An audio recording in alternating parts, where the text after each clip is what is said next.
I would take it in a sarcastic way because I know you and you know me, right? So whereas I think at that time for him, because of where he was not laughing and he really, Yeah.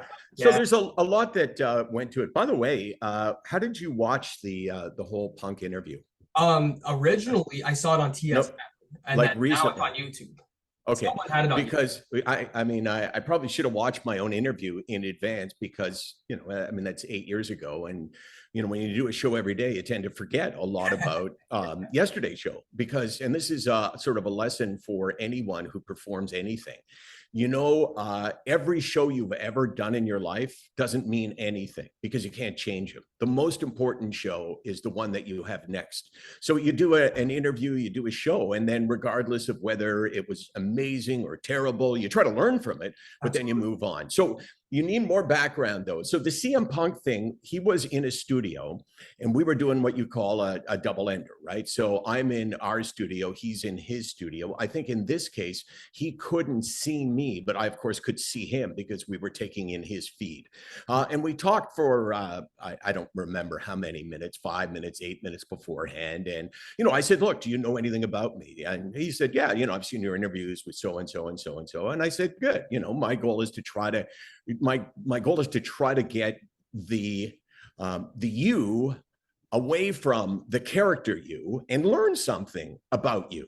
Mhm. That's why these interviews for us have done really well. I mean, you're coming from a world where people typically didn't give interviews, WWE, where they were interviewing themselves, or they were interviewing, or they were being interviewed as themselves. So he said, okay, well, blah, blah, blah. So we start the show.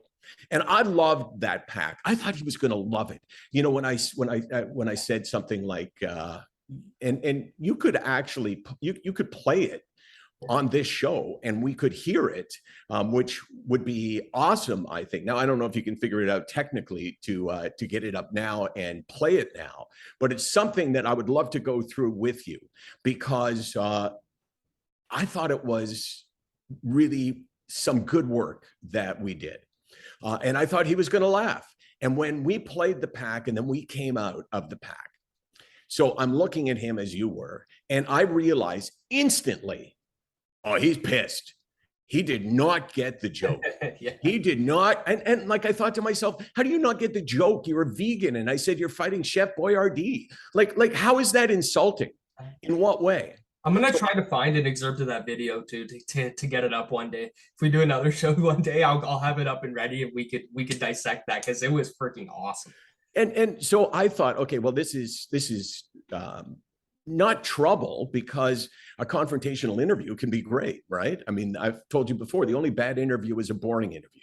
Mhm. So I'm thinking, okay, it's kind of on, and he's a great talker, and I guess I better be at my best. So I say, suck it up in my head, like don't back down from him because he's pissed off. So my question to him was, and I thought that this was not an insulting question. I said, I have to ask you, you've gone from WWE, where you were amazing, where you were a superstar, like a genuine superstar. And now you're going to UFC, which is a huge difference, where you fight for real. The storylines, are secondary, right? I mean, it's great in UFC to have a storyline where it's not created, but where you have two people from different worlds, they don't like each other, and it comes out. But you are going to be fighting for real. And I have to ask you, have you ever taken a real punch? He goes, what? I Yeah, go, well, have you ever taken a real punch? Because he said, do you watch any of my matches? I said, yeah. And I'm not disrespecting wrestling at all. I think what you guys do is amazing, but it's not punches to the face.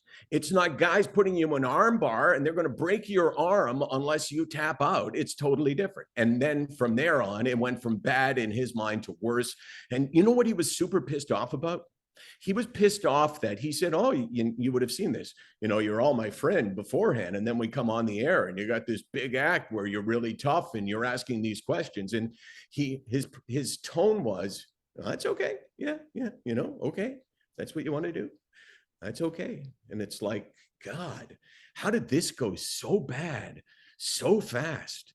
But unlike the Chael interview, which I thought was not, I didn't think I did a particularly good job when it turned into a brawling.